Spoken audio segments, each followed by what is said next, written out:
다윗 이야기 16번째 시간입니다.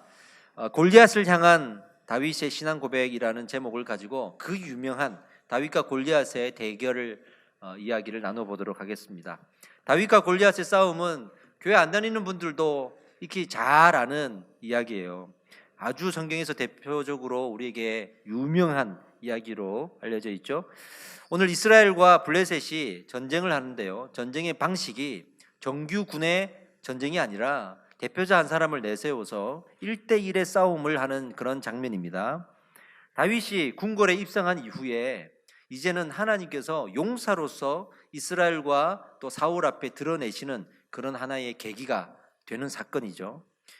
블레셋이 이제 이 싸움을 먼저 겁니다. 그리고 성경에 이제 17장 초반에 가면 블레셋이 에베스 담밈이라는 곳에 진을 치는 것으로 시작이 됩니다. 이 에베스 담밈이 어떤 곳이냐를 알아야 돼요. 블레셋과 이스라엘의 경계 지역인데 그 경계 지역에서 이스라엘 안쪽으로, 더 정확하게 말씀드리면 유다 지파의 땅 쪽으로 들어오면 소고라는 지역과 아세가라는 지역이 있는데 그 사이에 있는 게 바로 이 에베스 담밈입니다. 거기에 진을 쳤다 그랬어요. 무슨 말이냐면 지금 블레셋이 이미 유다 땅까지 들어와서 군대의 진을 치고 있다는 겁니다. 그러니까 아주 긴박한 상황이 되겠죠. 블레셋의 이 의도는 뭐냐면 이곳으로 들어와서 이제 엘라 골짜기라고 하는 긴 골짜기가 있는데 이 골짜기를 장악하는 거예요. 이것이 그들의 목적입니다. 왜 이 엘라 골짜기가 중요하고 블레셋이 이 골짜기를 노리고 있냐면 이 골짜기가 이스라엘을 관통하듯이 중앙을 흘러가요. 그래서 이 골짜기를 타고 들어오면 이스라엘 중앙으로 바로 들어올 수 있어서 이스라엘에서 가장 중요한 핵심 도시인 예루살렘과 헤브론을 동시에 공격할 수가 있습니다. 그러니까 군사적으로는 이 골짜기를 뺏기면 전쟁에서 질 수밖에 없는 너무나도 불리한 상황에 놓이게 되는 거죠. 그래서 이스라엘도 이 골짜기를 빼앗기지 않으려고 군대를 모아서 이 골짜기로 몰려들어서 진을 같이 친 겁니다. 그리고 지금 이 상황이 양쪽이 골짜기 앞에서 마주보고 대치한 상황이 된 거죠. 이런 상황입니다. 한 가지 팩트 체크를 하고 좀 우리가 넘어갔으면 좋겠어요. 여기에서 블레셋과 이스라엘이 대치하는 상황을 보면서 많은 사람들이 지금의 이스라엘과 팔레스틴을 적용하기도 합니다. 그런데 좀 정확하게 우리가 알고 넘어가야 될 것 같아요. 지금의 이 이스라엘과 블레셋이 곧 지금 현대의 이스라엘과 팔레스틴이다라고 생각하시면 안 됩니다. 이건 좀 다른 문제일 수 있습니다. 우리가 왜 이렇게 동일하다고 생각하냐 그러면 이 팔레스틴이라는 이름 때문이에요. 이 이름이 이 블레셋이라는 이름에서 따왔기 때문에 팔레스틴이 곧 블레셋이구나 생각할 수 있고, 지금 이스라엘이 팔레스틴과 가자 지구를 중심으로 막 다투고 있는 저 상황이 그 옛날 이스라엘과 블레셋의 대결처럼 지금도 블레셋 사람들과 이스라엘 사람들이 싸우고 있구나라고 생각할 수도 있죠. 그러나 그렇지 않습니다. 사실은 이 구약 시대 때까지만 해도 블레셋은 강대국이었어요.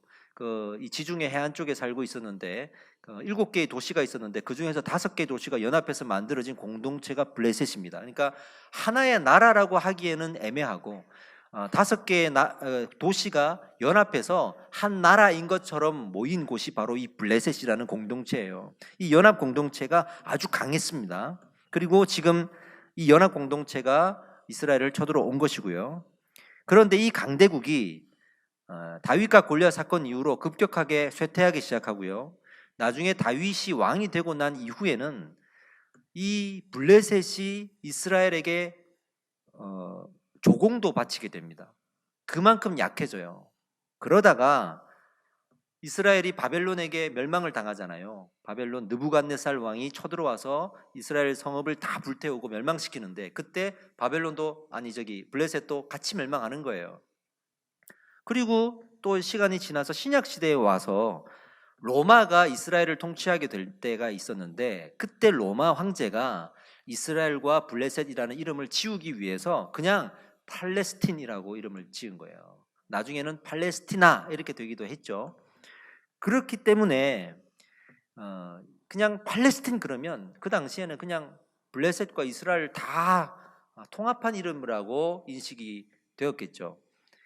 그때부터 이스라엘은 두 부류로 나누어집니다. 한 부류는 그 땅에서 그대로 살아남아서 살았던 사람들. 이 사람들은 나중에 아랍계 사람들이 막 들어와가지고 이슬람교를 전하거든요. 그래서 가지고 있던 유대교를 버리고 이슬람교를 택해서 그 땅에 살고 있던 사람들이 대부분이었습니다.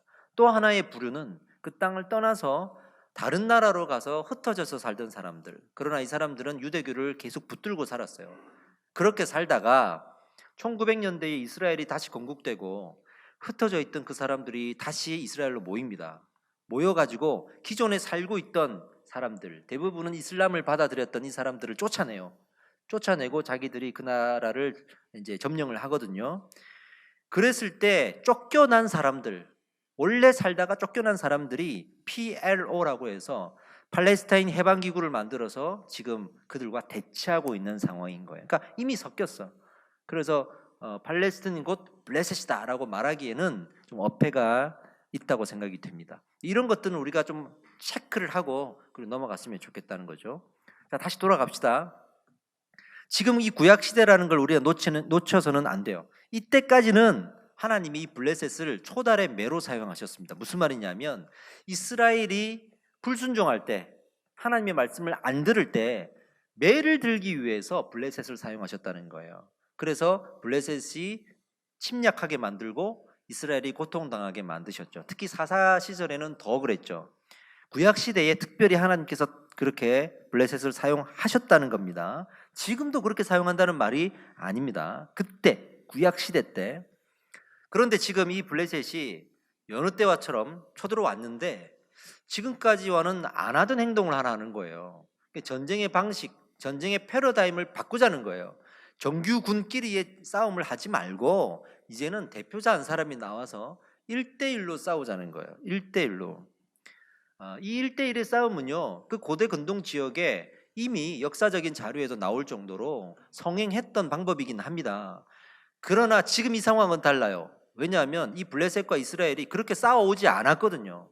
그렇게 싸워오지 않았던, 그리고 반복적으로 지금까지 싸워왔던 이 두 나라가 갑자기 1대1로 싸우자라고 하는 이 패러다임을 바꾼 일이 벌어진 거니까 조금 복잡한 상황이 생겼어요. 왜 그랬을까? 이것을 제안한 사람은 블레셋 쪽이에요. 블레셋이 먼저 제안했단 말이에요. 왜 그랬을까? 단순하게 생각해 보면 블레셋이 지금까지 군사력이 좀 앞섰지만 늘 정규군과의 전쟁에서 계속 졌거든요. 최근에. 그러니까 이번에 좀 패러다임을 바꾸어서 자기들이 골리앗이 있으니까 한번 1대1로 싸워보자고 말한 게 아닌가라고 생각을 할 수도 있어요. 그것도 맞아요. 또 한편으로는 사울이 왕이 되고 나서 이스라엘이 계속 어디에 집중했죠? 군사력을 보강하는 데 집중했기 때문에 어느 정도 상향 평준화가 되었을 거란 말이에요. 두 진영이. 그러니까 정규군과의 전쟁을 피하고 1대1 싸움을 요청한 게 아닌가라고 계속 생각할 수도 있습니다. 하지만 만약에 그렇다면 다음과 같이 두 가지 질문에 답을 할 수 없게 돼요. 하나가 뭐냐면 사울이 왜 이 불리한 방식, 상대편에 골리앗이라는 자이언트가 있는데 이 불리한 방식을 왜 받아들였을까?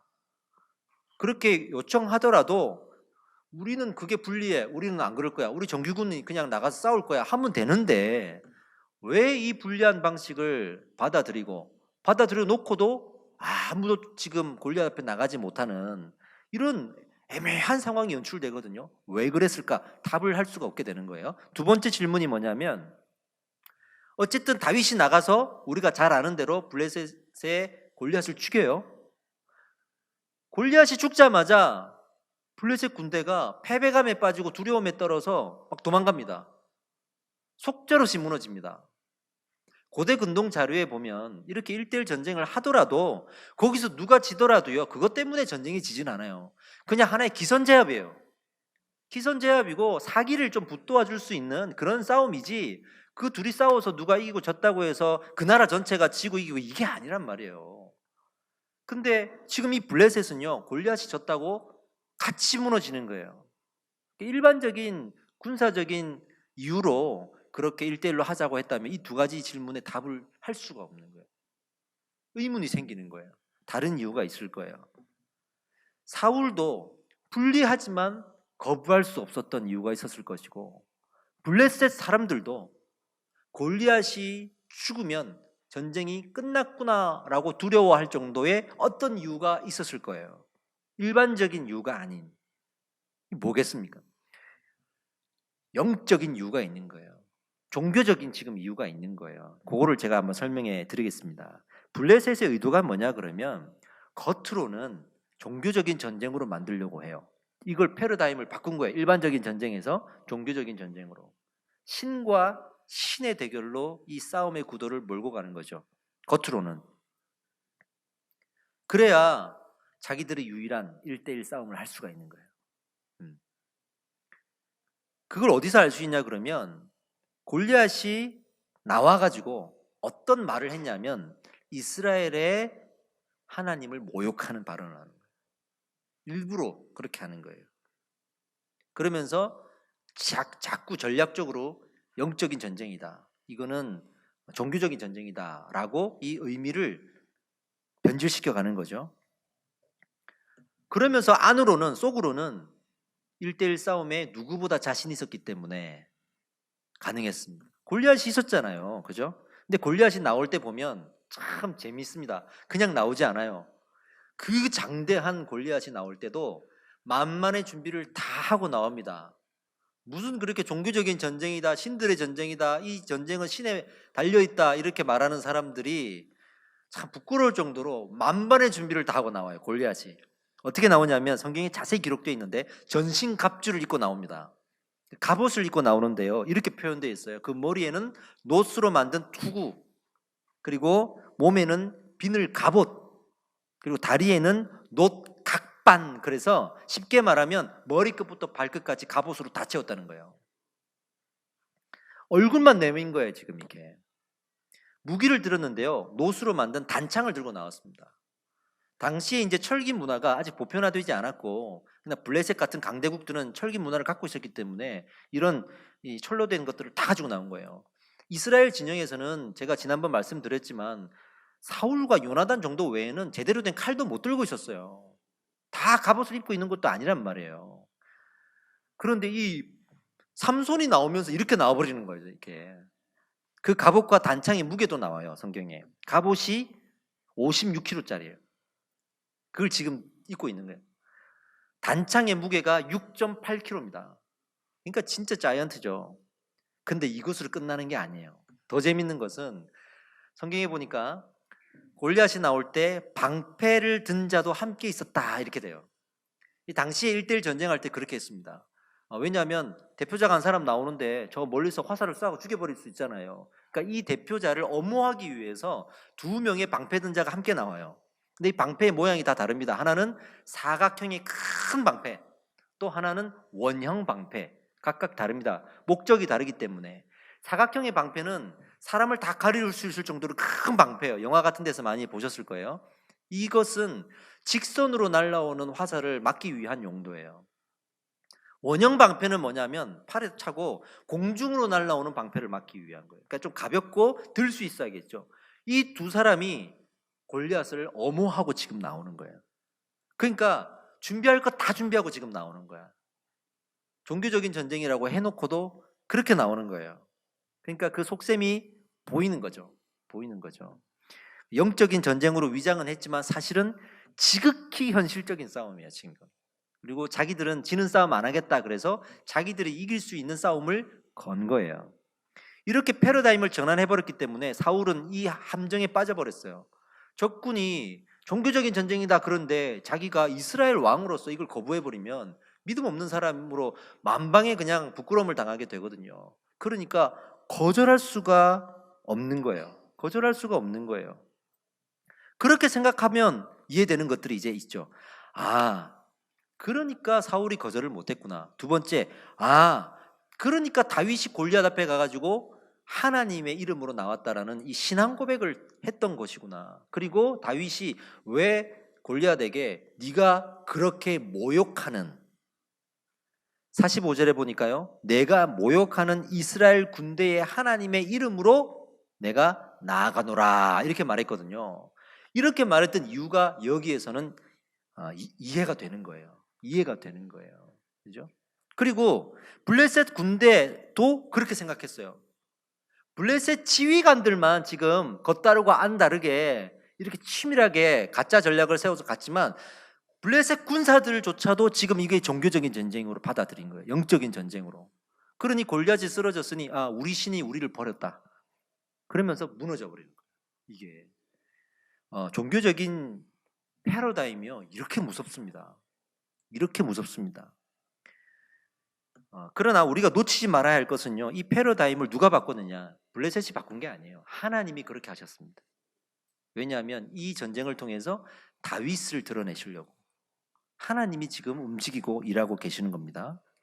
사실은요, 이 블레셋이 골리앗을 내보내면서 우리는 골리앗 나간다, 니네는 누구 나와 했던 거예요. 이스라엘에서 이 골리앗을 대항해서 나갈 수 있는 사람 딱 한 사람밖에 없어요. 누구겠어요? 누구겠어요? 아직 다윗은 사람들에게 드러나지 않고 지금 이 현장에는 지금은 있지도 않아요. 사울입니다. 왜냐하면 앞으로 돌아가서 사울을 처음 소개할 때 성경이 어떤 기록을 남겼느냐 하면 그의 키가 다른 사람들보다 크더라. 이스라엘에서 제일 크더라. 어느 정도? 다른 사람들보다 어깨 위가 크더라. 이만큼이 더 컸다는 얘기예요. 그리고 유일하게 칼과 갑옷을 입고 있는 사람이잖아요. 그러니 블레셋 입장에서 볼 때는 상식적으로 사울 외에는 나올 사람이 없는 거예요. 그러니까 우리 골리앗 나가니까 사울 너 나와 이렇게 되는 거죠. 근데 사울이 안 나가고 자꾸만 다른 백성들한테 야 니네 중에 한 사람 좀 나가봐 이렇게 하면서 서로가 며칠을 밀고 땡기냐 그러면 40일 동안을 사울도 끈질기게 안 나가는 거 모른 척하는 거예요. 저게 내가 나오라고 하는 게 아니고 우리 중에 나오라고 하는 거야. 좀 나가봐. 자기가 제일 좋은 무기 가지고 있고 갑옷도 입고 있고 키도 제일 크고 제일 용맹하고 누가 나가란 말이에요. 이게 골리앗이 키가 어느 정도였냐면요, 성경에 보니까 6규빗, 그러니까 3m 정도가 됩니다. 이게 물론 다른 사본들 맞소라 사본이나 70인역 이런 데 뒤져보면 2m짜리라고 하는 기록도 있지만 대략 3m로 보면 적당할 것 같아요. 그렇다 그러면 그 장대한 골리앗이 나왔을 때 당연히 사울이 그 대상으로 부각될 수밖에는 없겠죠. 근데 어쩌면 사울은요 이 전쟁을 이미 졌다라고 실망하고 있었던 것 같아요. 본인도 안 나가고 버티기를 하는 거죠. 왜냐하면 두려워했거든요. 11절 말씀을 한번 보겠습니다. 같이 한번 읽어봅시다. 사울과 온 이스라엘이 블레셋 사람의 이 말을 듣고 놀라 크게 두려워하니라. 누가요? 사울과 온 이스라엘이. 그래서 지금 사울도 골리앗 나온 걸 보고 두려워하기 시작한 거예요. 이미 졌다. 이거는 싸움이 안 된다. 근데 거절할 수도 없다. 말려들었다 생각하겠죠. 이렇게 40일 동안 지금 서로가 밀고 땡기게 하고 있는 거예요. 진이 다 빠진 거예요. 아마 쇠뇌되듯이 이스라엘 군대에서는 우리는 졌구나 하는 패배감들이 지금 뼛속 깊이 스며들고 있을 때였습니다. 여러분, 이게 그리스도인과 종교인의 차이를 여기서 볼 수 있어요. 그리스도인과 종교인의 차이. 종교인은요 하나님을 믿는다고 말해요. 실제로 하나님의 살아계심을 믿어요. 그러나 하나님의 살아계심만 믿어요. 이 종교인입니다. 그리스도인은 뭐냐면 그 살아계신 하나님이 내가 매일매일 살아가는 일상의 현실에 역사하신다는 걸 믿는 거예요. 할렐루야입니다. 이게 다른 점이에요. 사울은요 하나님의 존재를 믿었습니다. 그리고 제사도 지냈습니다. 하지만 골리앗 앞에도 지금 하나님이 역사한다는 것을 믿질 못했어요. 이게 사울의 신앙이었습니다. 여러분, 제가 양육할 때 성령님의 편제에 대해서 제가 설명을 해드렸어요. 양육 받으시는 분들은 이제 다 알 거예요. 편제가 무엇인지. 마가의 다락방에서 성령 강림 사건이 일어났는데 그 사건 이후로는 하나님의 임재가 공간의 이동이 아니라 편제, 즉 어디에나 계시는 하나님으로 우리에게 역사한다 그랬죠. 그렇기 때문에 성령님의 제1의 역할이 뭐죠? 우리와 함께 하신다. 언제나 함께 하시고 어디에서나 함께 하신다. 이런 성령 시대가 되었음을 말씀드렸습니다. 어떻게? 제자들이 복음 전할 때도 함께 하시고 심지어는 핍박당할 때도 함께 하셨어요. 그들이 감옥에 있을 때도 함께 하고 그렇게 성령님은 때를 그리고 장소를 가리지 않고 하나님 역사하시는 거예요. 네. 사내들인 공의회에 베드로와 요한이 잡혀갔을 때도 그 공의회에 최고의 권력가들이 다 모였잖아요. 대제사장뿐만이 아니라 그 나라를 다스리는 감독까지 다 모였잖아요. 율법사들 모이고 바리새인들 모이고 서기관들 모이고 다 모였습니다. 국가 비상사태 정도밖에 안 되는 거예요. 그런 상태에서 얼마나 두려웠겠어요. 그거 잡혀갔으니 말 한마디로 사람 죽이는 게 이게 뭐 간단한 일인데. 그런데 이 베드로와 요한이 거기에도 하나님이 계시는 걸 믿는 거예요. 그리고 어떻게 합니까? 신앙을 고백하는 거죠. 믿음을 고백하는 거죠. 하나님의 살아계심을 고백하는 거죠. 우리는요 다윗을 본받아야 됩니다. 이 다윗 보세요. 골리앗 앞에서도 그냥 믿음을 고백하잖아요. 다윗은 양을 치면서 사자와 곰들이 양을 위협할 때도 믿음으로 하나님의 역사를 고백했고, 지금 골리앗 앞에서도 똑같이 고백하는 거예요. 어디에나 하나님이 계시다라고 믿었기 때문이에요. 우리는 성령의 동행하심이 어디까지라고 믿고 있습니까? 나는 어디까지라고 믿고 살아가고 있습니까? 교회를 떠나는 순간 그 동행하심을 잃어버리는 우리가 아닌지, 집에서, 직장에서, 내 사업장에서, 학교에서 그 동행하심을 경험하고 있는지를 우리 스스로 한번 물어봐야 돼요. 성령님은 어디에나 계시고 언제나 역사하고 계심을 믿으시기 바랍니다. 네. 때로는 가정에서, 직장에서, 사업장에서 문제가 생길 때가 있겠죠. 근데 동행하시는 성령이 느껴지지 않고 실감나지 않을 때가 있겠죠. 그러면 어떻게 될까요? 편지하시는 하나님을 안다 그러면 분명히 지금 역사하시는데 왜 내가 이걸 느끼지 못하지? 왜 나는 무감각하지?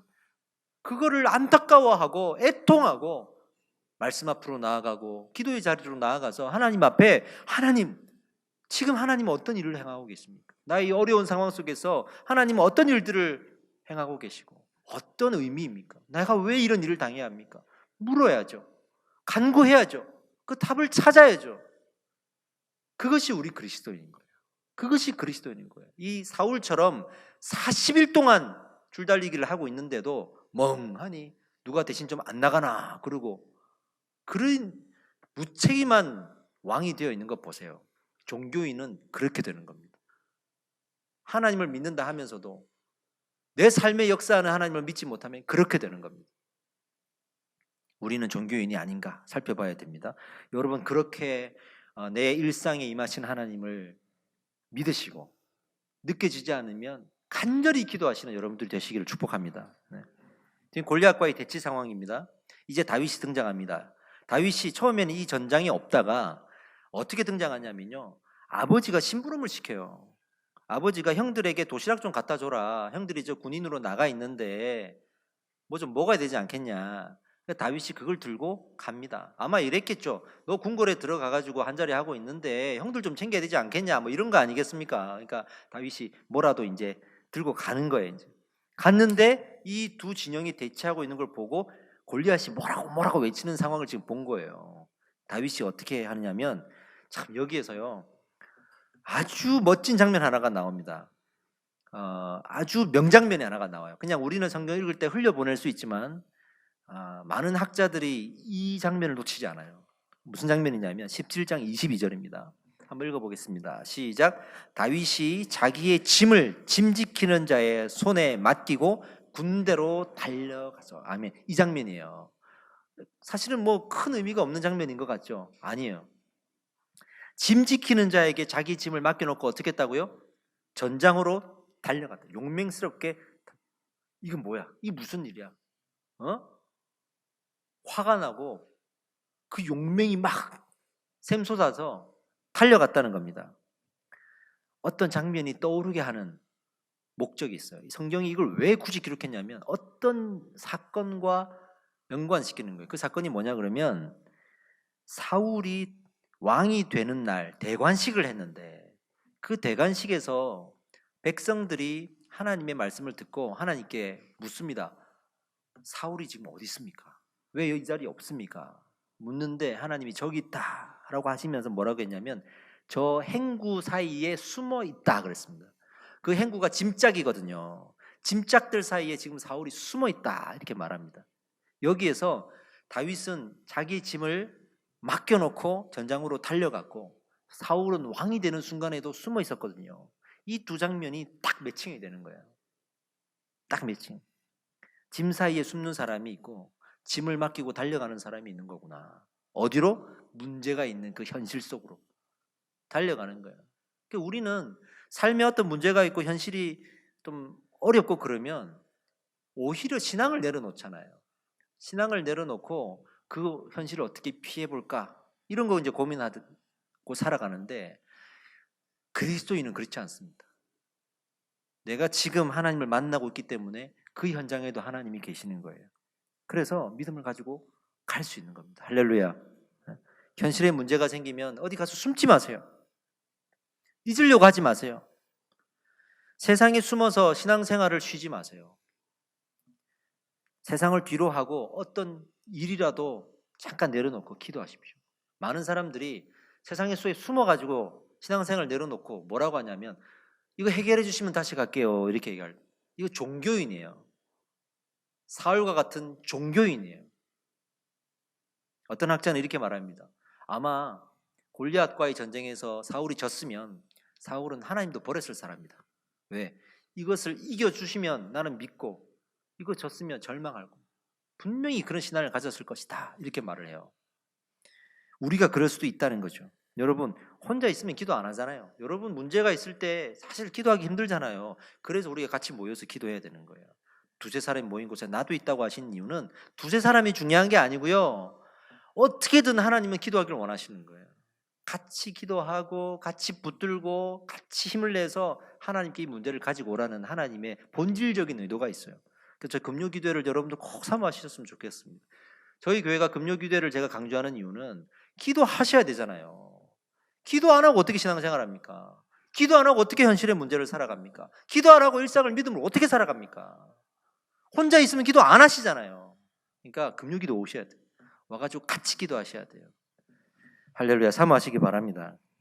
이제 다윗이 사울 앞으로 나옵니다. 그럼 내가 출전하겠다 그럽니다. 그랬더니 사울이 먼저는 거절을 해요. 왜냐하면 어리니까 아직 군사훈련도 안 받았잖아요. 그래서 아직 어리고 훈련도 받지 않은 네가 어떻게 나가냐. 속으로는 이렇게 생각했겠죠. 나도 지금 못 나가고 있는데 네가 나간다고 이렇게 되겠죠. 수금이나 타는 네가 나간다고 이렇게 되겠죠. 다윗이 설득합니다. 내가 양을 칠 때에 사자와 곰이 양을 집어삼키려고 그러면 내가 가서 그 입을 찢어서 양을 구출해냈다. 지금도 그 상황과 다를 바가 없습니다. 나는 하나님이 함께 하신다고 믿습니다. 이렇게 얘기하니까 사울이 허락해줘요. 저는 이런 생각이 들어요. 아마 사울이 이런 마음이었을 거다. 그래, 네가 나가서 져. 너 때문에 졌다고 할게. 이렇게 할 수 있는 거죠. 자기가 나가면 안 되잖아. 대신 나가서 져줄 사람이 필요했을 수도 있어요. 너 가서 그냥 지고 와. 다 네 탓이야. 알았지? 이렇게 하고 내보내는 거야. 그리고 이제 군사적인 대결이니까 필요한 것들을 줍니다. 갑옷을 주고 칼을 줍니다. 근데 이게 다윗이 처음 만져보는 거잖아요. 무겁기도 하고 어색하죠. 다 내려놓습니다. 다 내려놓고 다윗이 선택한 무기는 이거예요. 자기가 사자와 곰과 싸울 때 역사하셨던 하나님에 대한 신앙, 그 하나님 이름을 들고 나가는 거예요. 또 하나는 그 사자와 곰을 물리칠 때 사용했던 물매에다가 돌을 달아서 뱅글뱅글 돌려서 탁 던지면 그 매끄러운 돌이 아주 날카롭게 날려가서 그 사람의 이마를 딱 치고 쓰러뜨리는 거거든요. 그걸로 사자와 곰을 때려잡았던 거예요. 이 다윗이 자기 일상을 들고 나갔어요. 그 일상에서 고백하던 믿음을 들고 나갔어요. 어떻게 보면 그 골리앗을 사자와 곰과 별반 다를 게 없다고 생각하고 지금 나가는 거예요. 하나님은 여기에도 계신다. 여전히 역사하신다라고 믿고 나가는 거죠. 이 물매를 우리가 좀 알아야 되는데요. 물매를 가볍게 생각하시면 안 됩니다. 물매는요, 당시에 목동들이 많이 사용하기도 했지만 이미 무기로도 좋은 무기로 인정을 받았었어요. 지금 이게 사무엘 상인데요. 그 전에 사사기 시절에 보면 이스라엘의 내부적인 전쟁이 사사기 20장에 나옵니다. 그때 베냐민 지파 사람들 700명이 이 왼손으로 물매 던지는 사람으로 나오는데요. 이 700명이 수만 명의 군사들을 이겨내요. 그 정도로 이 물매가 아주 무서운 무기였습니다. 어린 다윗이 장난감 하나 들고 나오는 게 아니에요. 그런데 상황을 좀 정리하자 그러면 물매는 물매인데 돌은 어떻게 5개를 딱 들고 주머니에 넣었을 거 아니에요. 막대기만 들고 간다고. 그러니까 골리앗 입장에서는 막대기만 들고 나오거든요. 조그만 게 갑옷도 안 입고 기가 차는 거죠. 성경이 어떻게 기록되어 있냐면 기분 나빠서 이렇게 얘기합니다. 네가 지금 나를 개로 여기는구나. 개라는 단어가 나와요. 개로 여기는구나. 맞아요. 다윗은 사자와 곰과 같은 존재로 지금 인식하고 나가는 거예요. 이런 상황이 지금 비춰집니다.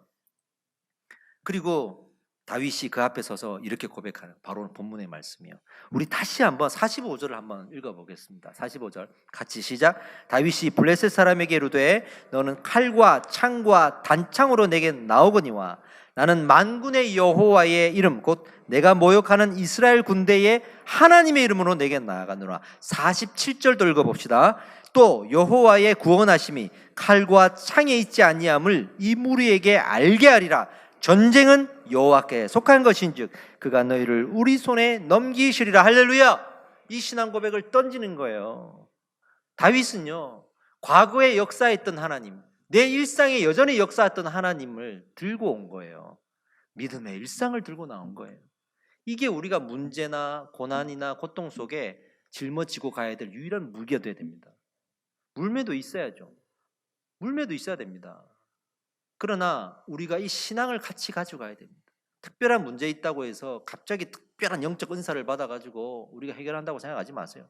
어디 기도 잘하는 사람한테 가갖고 기도 한 방에 문제가 해결되고 그렇게 생각하지 마세요. 그런 공짜 신보가 어디 있습니까? 내 일상에서 기도하던 물매를 가지고 가면 되는 거예요. 여러분들은 충분히 해낼 수 있습니다. 왜냐하면 성령님은 사람을 차별하지 않아요. 간구하는 자와 함께 하실 줄 믿습니다. 우리가 할 수 있습니다. 그리고 다윗이 물맷돌 하나를 꺼내서 뱅글뱅글 돌려서 딱 던지니까 골리앗의 이마에 그것이 딱 맞고 그냥 쓰러지는 거예요. 기절한 거예요. 사실은 죽지는 않고 쓰러지는 거예요. 방패를 든 자들이 성경에는 나와 있지 않지만 도망갔겠죠. 다윗이 칼이 없어요. 그러니까 가서 골리앗의 칼을 빼가지고 골리앗을 죽이고 그 머리를 자릅니다. 그리고 그 머리를 들고 어디로 가겠습니까? 사울 앞으로 가는 거예요. 사울이 이 다윗이 그 머리 들고 오는데 무슨 생각했을까요? 무슨 생각했을까요? 나중에 다 나오겠지만 기쁜 밤 두려운 밤이죠. 아, 살았다. 반면에 야, 큰일 났다. 쟤를 내가 어떻게 앞으로 데려가야 되지? 사람들은 쟤를 볼 텐데 큰일 났다. 이렇게 이제 아주 혼란스러운 상황이 될 거예요. 그러나 이 전쟁은 그렇게 이스라엘의 전쟁으로 끝납니다. 그리고 정규군이 달려들었을 때는 블레셋이 이미 무서워서 도망갈 때 너무나도 쉽게 이 전쟁은 이스라엘의 전쟁 승리로 끝납니다. 다윗은 혁혁한 공로를 세우고 나중에는 사울의 귀에 이런 소리가 들리죠. 사울은 천천히요, 다윗은 만만이로다. 사울이 1000명 죽이지만 다윗은 10,000명을 죽인다. 뭐 이런 식의 다윗을 칭찬하는 이야기들이 그의 귀에 들리고 시기와 질투를 낳게 하는 그런 계기가 되기도 합니다. 이렇게 오늘의 이야기는 막을 내립니다. 여러분, 말씀을 마무리하겠습니다. 믿음이 무엇입니까? 믿음은요, 우리가 죄로 인해서 심판받을 처지에 있었지만 거기서 구원을 받은 거예요. 그 구원을 받을 때 필요한 게 믿음이에요. 은혜는 왜 필요하냐면 그렇게 구원받은 우리가 세상을 믿음으로 살아가기 위해서 필요한 거예요. 근데 그 은혜를 누가 줍니까? 성령 하나님이 함께 하십니다. 은혜로 살아가려고 우리를 도우시는 하나님의 임재죠. 그래서 우리는 구원받았다고 되는 게 아니에요. 구원받았으니까 믿음으로 이제 살아갈 수 있다, 이렇게 생각하시면 안 됩니다. 그러면 우리는 종교인이 될 가능성이 상당히 높습니다. 구원을 받은 우리가 성령의 은혜를 구해야 돼요. 그래서 믿음으로 일상을 살아갈 수 있도록 구해야 돼요. 그게 있어야 돼요. 내 힘으로는 살아갈 수가 없어요. 나는 구원받았으니 나는 이 세상을 이기며 살아갈 수 있어. 성경 어디에 그렇게 써 있습니까? 은혜가 있어야 돼요. 구원받은 자에게 주시는 은혜가 있어야 돼요. 그 은혜를 사모하시기 바랍니다. 우리는 이 임재 가운데 과연 믿음으로 세상을 살아가고 있는가? 구원은 받았는데 나는 어디쯤에서 머물러 있는가? 은혜를 일상으로 가져가십시오, 여러분. 그러기 위해서 은혜를 구하십시오. 은혜라는 이 커다란 무기를 가져가려면 하나님의 임재가 있어야 됩니다. 하나님 임재가 있어야 됩니다.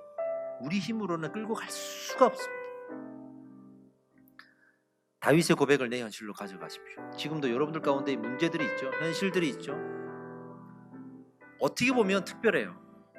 그런 하나님 입장에서 보면 그것도 그냥 믿음의 일상으로 살아가길 원하시는 거예요. 여전히 지금 여기에서 여러분들 아멘하고 여기에서 찬양하고 하나님 도와주십시오 기도하는 것처럼 그 현장에 가서 똑같이 하시면 됩니다.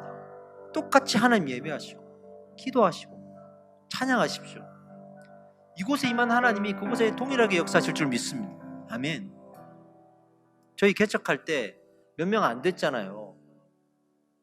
수요 예배 드리면 뭐 한 두세 명 이렇게 앉아있어요. 금요일 날도 뭐 한 두세 명이 앉아있고 안 올 때는 더 작았고 새벽 기도는 저랑 아내랑 둘이 할 때가 태반이었습니다. 근데 그 자리를 우리가 지킬 수 있었던 이유는 뭐냐면 동일하신 하나님이 역사하시는 거예요. 몇천 명이 모이고 몇만 명이 모이는 모임에도 역사하지만 여기에 동일하신 하나님이 임하시는 거예요. 달라진 건 없어요.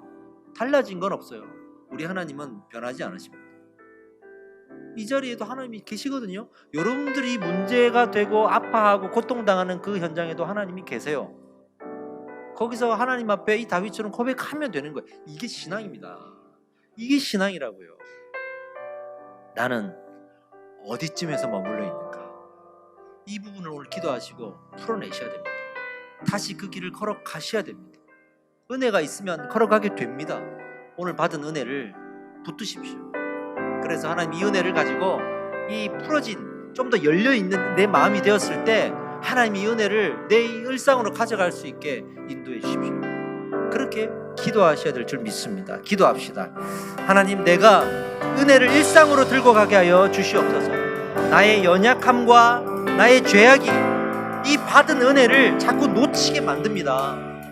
성령님 도와주셔서 이 은혜를 일상으로 가져갈 수 있도록 꼭 붙들고 이 교회 문을 열고 나아가서 내 일상으로 가져갈 수 있도록 역사하여 주시옵소서.